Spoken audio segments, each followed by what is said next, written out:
Imrana is a Fijian national. She's a Muslim, she's a feminist. She was fundamental and a founding member of the human rights movement in Fiji and was instrumental in developing the Family Law Act. And after meeting her a week ago, now is one of my idols. So I'm very excited to have the opportunity to interview you. Thank you, Ginos. So, Imrana, the World Bank is a doer of good. It's this amazing organisation that directly contributes and assists social and environmental projects globally in third world countries. Now, when we talk about the G, the governance of the World Bank, you are really at the forefront of that because you're a panel member of the inspection panel whose role is to receive complaints from communities or other individuals when the World Bank is not following policies or is causing alleged harm in third world countries. Can you please give us an example of an investigation and evidence that the inspection panel has held the World Bank to account, and how have their actions changed as a result? Okay, so the World Bank funds mainly infrastructure. So the bulk of our portfolio is in infrastructure, so it's building dams and roads and highways and the large infrastructure. Although, of course, we do fund, education and agriculture and other projects as well. But necessarily, when we're building huge, or when we're funding the borrower countries to build these huge projects, there are inevitably social and environmental consequences. And our projects are implemented by contracting companies, large contracting companies from all over the world, who, when they sign up and tender for World Bank projects, have to comply with our environmental and social policies. And those policies are quite stringent in many ways, and a lot of our borrower countries, we have 189 members, about more than 100 of them are borrowers, often complain, and they say, we're barely able to meet our own development goals, and you are lending us money to build a road, and you want us to comply with Indigenous peoples' policies and consultation and participation policies and environmental impact assessments.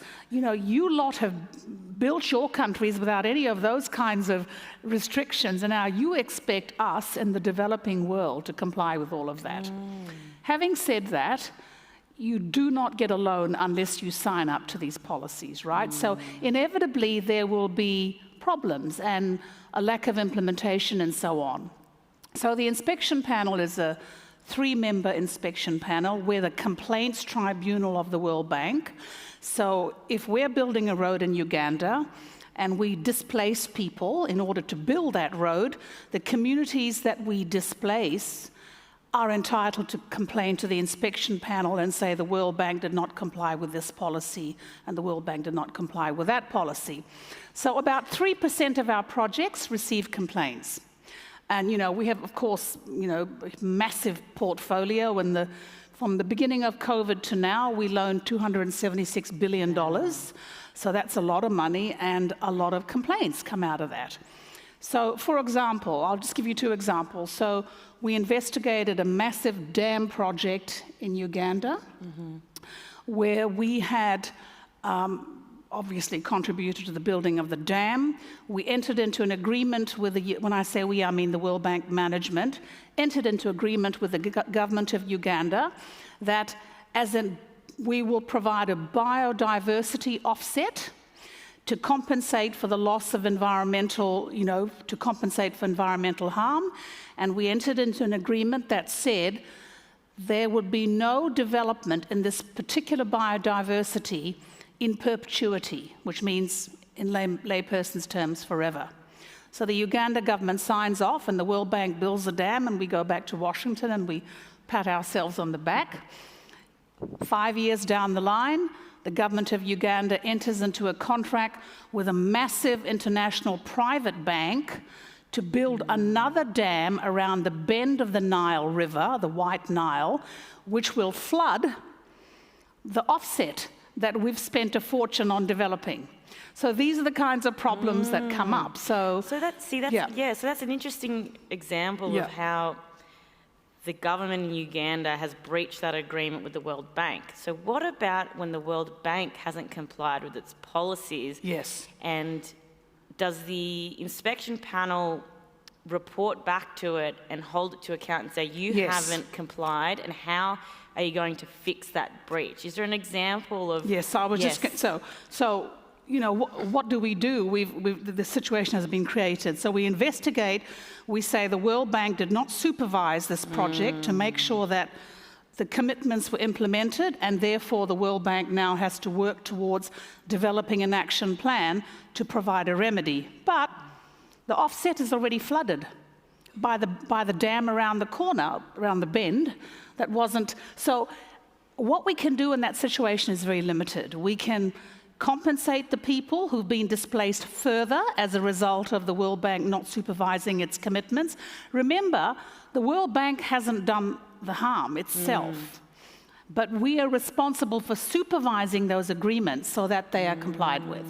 So in that case, in this particular case, and by the way, that new dam flooded 7 waterfalls on the Nile, Wow. which were the source of enormous tourism for Uganda. And one of them is one of the only standing waves. I know you Australians love your waves. This was a standing wave, and it's annihilated, gone forever. Very, very sad. Anyway, so that was a situation where we couldn't do much. But in an Indian rural water supply case, which we investigated, where there were environmental and social safeguards breached, including the displacement of the Adivasi tribal people of Jharkhand state in India, we were able to right the wrongs that were done by the project. For example, they built a water reservoir over the tribal grounds of these people. So we were able to, you know, do some good and try and change that. And it was a bit of a nightmare. So everything we investigate is a bit of a nightmare, I have to say. But we are independent. Yes. So I report to the board, and we hold management accountable to the board. Yeah, so how does the inspection panel ensure it is independent? Yes. What are the mechanisms? Okay, so first of all, we report to the board. We don't report to management. So we can say whatever we like. Remember, the board consists of 25 countries that represent a variety of constituencies of those 189 countries. They want to hold management, they want to hold the bank accountable too. It's their money. Australia sits on the board. Australia wants to know, is the aid it is giving the borrowing world effective, right? They want to know, why was that dam built, you know, who slipped up and allowed that to happen? So we report to the board very independently.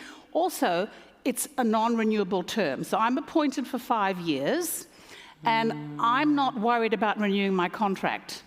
So I can be as independent as I want, and I can say exactly what I want, even if the countries don't like it, even if management doesn't like it. So that's one way of ensuring independence. And we are recruited from the outside. We're recruited on the basis of our supposed integrity and standing in the community. We've proven ourselves, I suppose, in a way, that they can ensure that we will make an independent decision. Fascinating and comforting to know that there is such a robust mechanism in place. Now, why is this topic relevant for Australia, do you think? Okay, so one of the things that struck me as interesting, since Australia is a place that I want to retire in at some stage, Brisbane in particular, is I've done so many investigations, and I know what my predecessors have investigated. And I've never seen an Australian company that has been reprimanded or blacklisted in the integrity system. Well, at least in terms of the panel. There may be fraud and corruption listed, I'm not sure. But from an environmental and social safeguard, I've never seen an Australian company which has been investigated by us. For that matter, neither has there ever been a New Zealand company. So I asked around a bit, and people at the bank said to me, well, actually, you know, Australian and New Zealand companies are highly respected at the World Bank. They are not companies that come in and try to hide environmental and social problems. They are upfront, they're regarded as transparent and honest.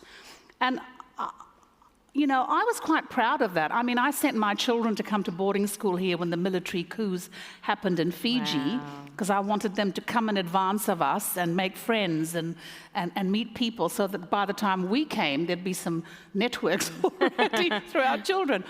And I thought, okay, this is something interesting. So, but the other interesting thing I found is that Australian companies don't bid for the massive, massive projects. The massive, massive projects are China, France, German companies, and so on and so forth. So I thought, well, if Australian companies are so highly regarded, and really that's a really good judgment on its people, isn't it? You know, you come from a country which is democratic, and, you know, environmental and social safeguards are respected and so on. So why aren't more Australian companies bidding for the massive projects? Maybe if Australians and New Zealand companies bid more for the big projects in Africa and so on, maybe, and this is pure speculation, there wouldn't be so many environmental and social safeguards. So that's just a tiny piece of information, which is not, I'm not speaking officially as part of the World Bank, but that's just a little sort of nugget of information that I've come across during the course of the investigations that I've been involved with. Yeah, that's fascinating, because it's almost, you know, you're sharing that potentially it's an opportunity for Australia and New Zealand. Absolutely. Oh, by the way, I should explain. I have certainly met Australian individual consultants working for the World Bank, but not the companies that are building the dams or the massive highways, or, you know, those sort of massive projects. I could be wrong, of course, and you know, maybe they are, and some consortiums and so on. So, I mean, I think what we've talked about today throughout the day has demonstrated the multifaceted dimension of ESG considerations and the complexity and how they're interconnected. Now, when the World Bank considers a project and potential negative harm that it might cause, how do they determine materiality to consider, well, the positive for this project outweighs the negative potential impact? It's a difficult question, but It's a very difficult question, and thankfully I never have to deal with that aspect of it, because I don't work in operations, I don't develop the loans, although I did when I worked at the Asian Development Bank. So, first of all, we insist that our environmental and social safeguards must be complied with. You can't build a road unless the environmental and social impact has been done, and all the negative harm that is caused is mitigated by various things, whether it's compensation for the people, new livelihoods for those you displace, training and access to economic opportunities for the indigenous people. So you can't create a situation where they have the environment they've always had. We have to build roads, right? We have to build hospitals. We have to build wharves and dams. People need electricity. So there is a price to pay for development. And, you know, working at the panel means you see that price all the time. You see the price all the time. And I'm thinking of, for example, the Pygmy people of Congo. By the way, Pygmy is an accepted word. That's how they describe themselves. So it's not a negative connotation. You know, I've seen the results of what happened to the Pygmy people when their lands were taken to build a highway in the Congo, and how that displacement doesn't only mean that they're being physically relocated, but because of their connection to the land, it creates a flow-on effect, the disintegration of their social systems, their kinship systems, and so on and so forth. And I've seen that in India recently as well, again in the dam project. But there is a price to pay for development. We don't determine how much money they borrow in that sense. The government decides their priorities. We will loan the money to them on the basis that the environmental and social safeguards are complied with. My personal feelings about some of those loans, may not be consistent with the World Bank's perspectives, and because I see the damage, it's maybe my perspective is a bit skewed that way. Yeah, but absolutely. For the bank, there are people who work in the bank who are constantly trying to weigh between those. Like, for example, the World Bank does not have a human rights-based approach. Okay, so for example, income, it's not as bad as it sounds. The European Bank of Reconstruction and Development does. But what that means is, if we were to have a human rights-based approach to lending, it would mean we would not be able to lend to 1/3 of the world. So you think about it. If we were to say, we will only loan money to you if you are fully compliant with human rights, think about it. How many countries would actually be eligible to build those roads and hospitals and dams? 1/3 of borrower countries would fall by the wayside. So the philosophy of it is, if we build the roads and the hospitals, people will have access to economic and social rights. And with the acquisition of economic and social rights, they will demand the political rights, the right to free speech and so on and so forth, that is often part of borrower countries' lives. So it's a long-term view. It's based on the progressive realization of rights, and I've seen this work very well in terms of gender equality. When I was at the Asian Development Bank, I worked on a loan involving the government of Pakistan, and we said, as a condition in the loan agreement, that 30% of the seats must be filled by girls if we build the schools. Now, that might not seem like a lot in Australia, but when you think that there's only 20% of girls at schools, increasing it from 20 to 30 is a huge advancement in terms of gender equality. So that's how we do it, rather than say, you can't borrow money. It's, we'll loan you the money, and this social safeguard must be complied with. Yeah, wow. So, yeah, it's a slower way of doing things, but I do believe it matters in the long run, because if you build a water supply tank in an area where, or you give women piped water in a village in the northeastern state of India, when she spends 4 hours a day collecting water, and you provide that water to her kitchen so she can get piped water, that frees 4 hours a day more, where she can maybe have access to education, income, earning opportunities, and so on. So there is a direct link with human rights and basic needs like water, roads, shelter, and so on. It's obvious, and it's probably intuitive, but I think it needs to be said sometimes. Thank you, Imrana. Now, before I open it to the floor for questions, I do have a question for you, a bit unrelated. So, from what David was saying, you had the choice to move anywhere in the world, call anywhere home. How and why did you choose Brisbane? Okay, given it a lot of thought. So I've been visiting Australia, and particularly in Brisbane. So I was educated in New Zealand. I went to law school in New Zealand. And then years later, I went and did my gender studies at the University of Sydney. And I quite like Sydney, and I quite like Auckland as well. So I've been visiting here for 30 years. Members of my family have migrated to live in Brisbane. A lot of Fijians like Brisbane because the weather's good, and it's a little bit similar to the Pacific. But I've noticed, I'll just give you an example. It's very basic, but it might be interesting to you as an outsider. 30 years ago, when I came to Australia, it looked very vanilla to me. Are you familiar with the term vanilla? Yeah, I mean, it's an American term, so it's white. And every time I've come back, I've noticed more and more diversity, more acceptance of different cultures, more willingness to kind of embrace the world, I suppose, is one way of looking at it.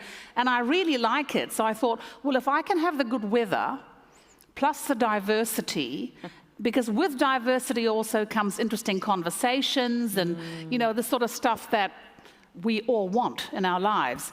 So I thought, yes, that's why it's becoming more diverse. It feels like it's poised to do amazing things, and it's nice to be part of that innovation and new ways of doing things. That should be an advertisement for Brisbane.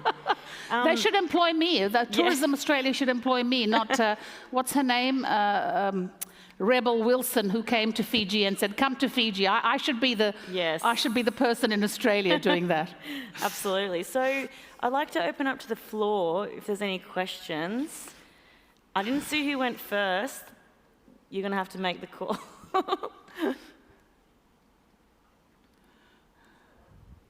Oh, there we go.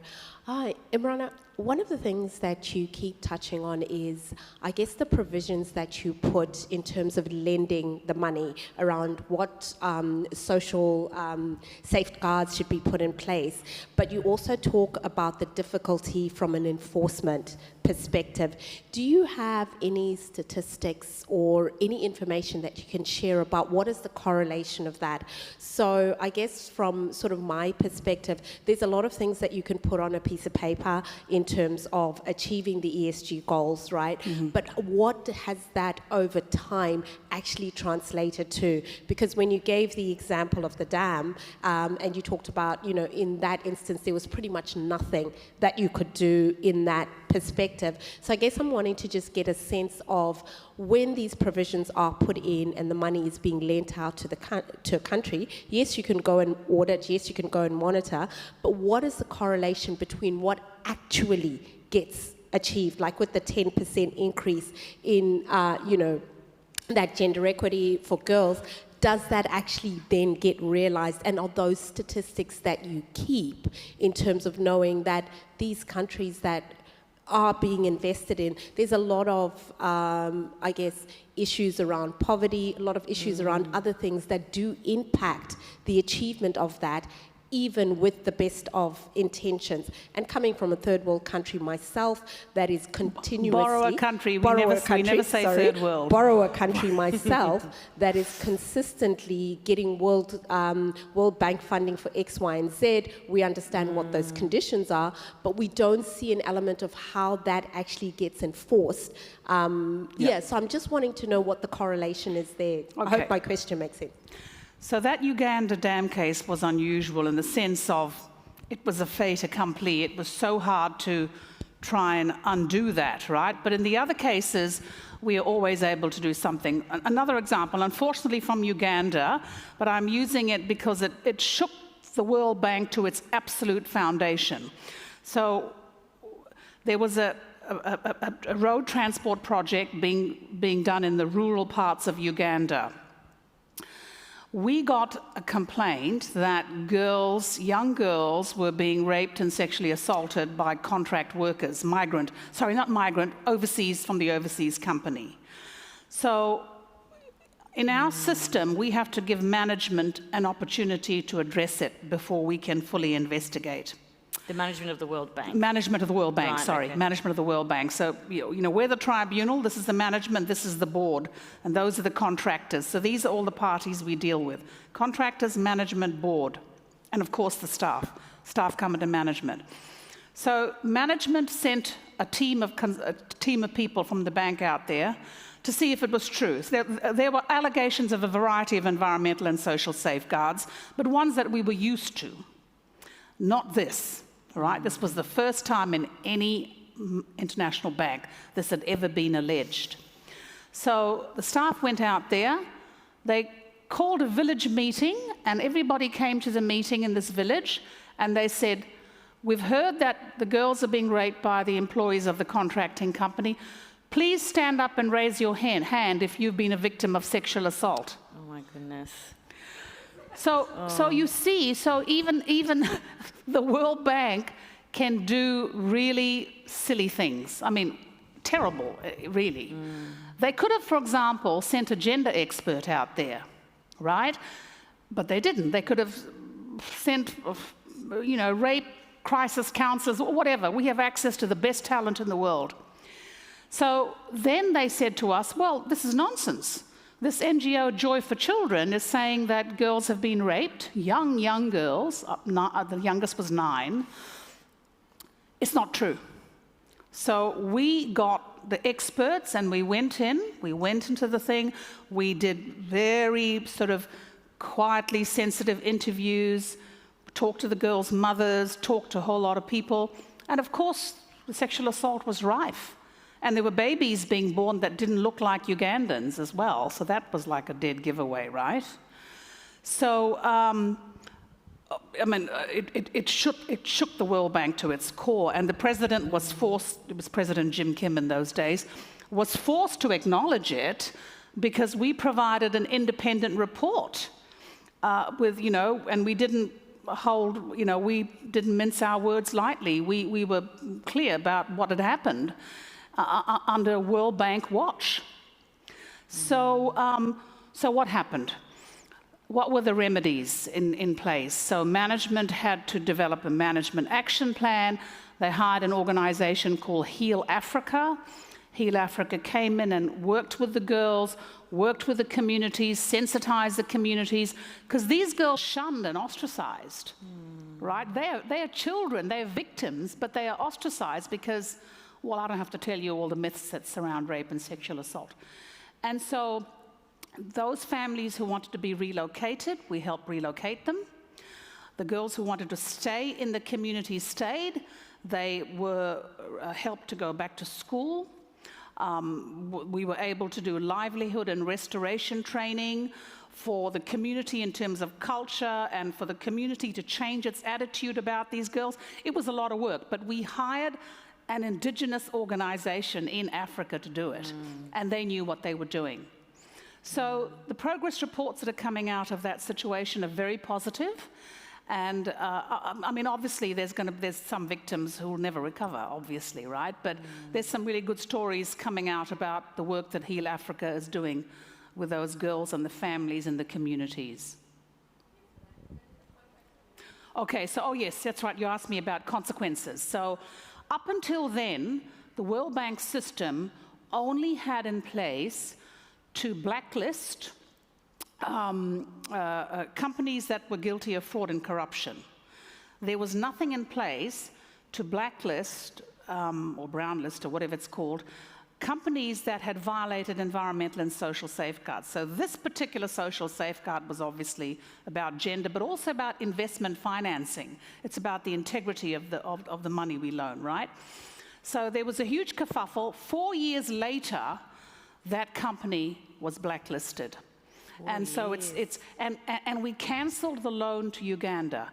Within 1 year, the same thing happened in the Congo, in the DRC, and it was the same, this company that had reinvented itself and was doing the same thing in the Congo. In that case, we suspended the loan until the Congo government was able to show that it was compliant with the safeguards. We then reinstated the money so the road could be built. So now we have, it's not called a blacklist, it's called a sanctions list. I couldn't think of the word. So sanctions list, but we fought really hard to get environmental and social safeguards violations being put on the sanctions list. So now we can do things like 2-year suspensions, 4-year suspensions. They can't resubmit a tender for bank projects and so on. So there are definitely consequences. And then we will say to the Ministry of Roads or whatever it is, fix things up in your department. We're sending teams down to see, how you have how you've become compliant. So we send teams in to check this. Imrana, Melissa. you mentioned that only 3% of World Bank projects would get complaints, but that 3% are your 100%. So we've just heard some really heavy issues that you have to deal with, whether it be social or environmental. I mean, my heart broke to think that we'd lost diversity, all that sort of stuff. How do you personally reconcile and make sure that you're okay and your mental health is all right in dealing with the fact that you went through all of that and then they popped their head up again? What's the key for you to feel good? Well, I mean, I regard myself as a human rights person, but I'm also quite realistic. I understand that we advance. It's like talking about gender equality and women's rights. We make 2 steps forward and then 1 step backwards. So I accept that. I accept that that's part of the work that I do, and every day I see wonderful things happening as well. And then I balance those amazing things, those women in Jharkhand who now have water in their kitchen, something that we take for granted in the West, but is so amazing for them. They've got 4 hours a day more now and they don't have to collect water. So I weigh that against the disasters on the River Nile or other disasters that occur, keeping in mind that at the end of the day, the projects the World Bank does or the Asian Development Bank does is in the majority for the good of humankind. So it's sort of like those big picture things I look at. And I have a great husband who I vent with every day. That was a great question from our HR specialist. I think, I can hardly see. Lisa. Thank you so much. It's been so interesting hearing your world, and I think we're all kind of a bit jealous of what you get to tackle each day.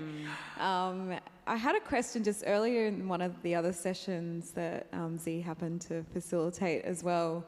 We heard from Ian McFarlane just about the challenges facing developing countries in their energy security needs. Particularly when ESG kind of flies out the window when a country like the Ukraine needs coal just to function. So I was curious to hear whether that was something that was playing into the strategy for the World Bank around supporting those developing countries that need to transition in a quicker succession away from depending on outside countries to supply that energy security. Because I find that, if there's a bigger strategy around how that's been handled globally, and I know it's a big ask of any organisation, but it seems well placed with what the World Bank's mission is to support those developing countries to wean off supply from countries that, are part of that geopolitical challenge. So I was just curious if that's come up with, requests around energy security projects, and whether that's something your organisation would play into quite heavily given the issues with Ukraine. Yes, and to move away from coal energy and to focus on renewable energy. So that's definitely part of our mandate. It's a very tricky one because I can't talk officially on behalf of the World Bank in this, of course. Your personal opinion. So there's always, in any development decision, there's always a conflict of one right against the other, because that's what you're actually talking about, the right to a clean environment versus the right to energy and to be warm or whatever. So for me, it's not a black and white decision. I don't think, because Ginos and I were talking the other day about the provision of food from Ukraine and Russia to Africa, and the people who are starving there. So for me, food and shelter and things like that are very much a priority. So I would try to first of all harmonize the conflict of rights. This is a classic international human rights law segue out of trying to answer the question.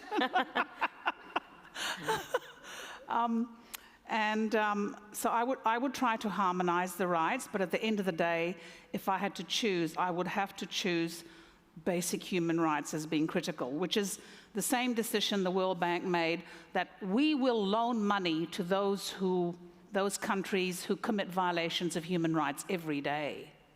We loan to Afghanistan, and look how they treat, I'm a Muslim, I know, look how they treat women in Afghanistan. But we still loan to Afghanistan. We loan to the Sudan, despite the fact that they're killing each other through warlords and stuff. I know it's a bit of an exaggeration the way I'm saying it, but you get the idea. So I agree. I actually agree with that. I think that we should continue to loan money even to those countries who violate human rights, but we should try to get them to comply with human rights in the course of loaning money to them, which is the example that I gave about Pakistan. So,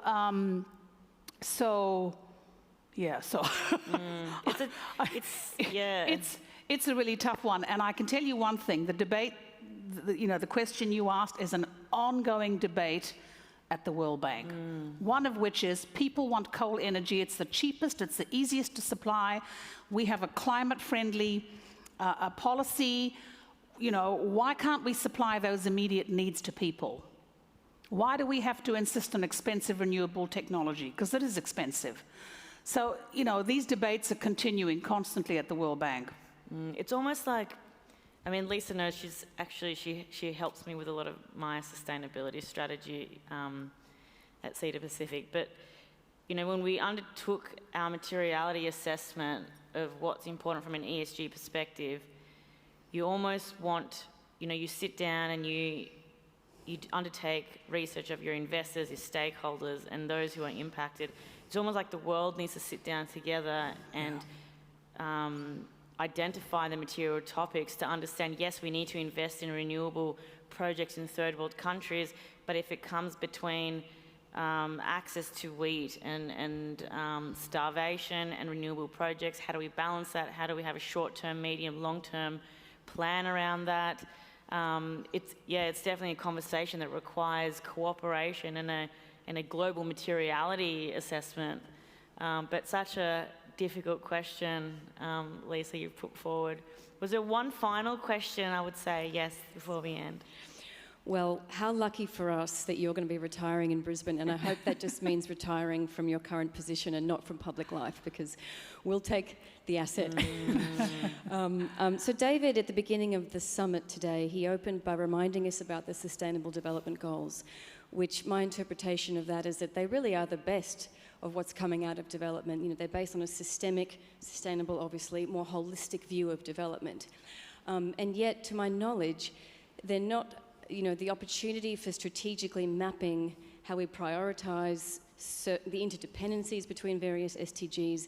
This is a topic that really interests me because, for instance, life on land and life below water, underwater, are the least funded.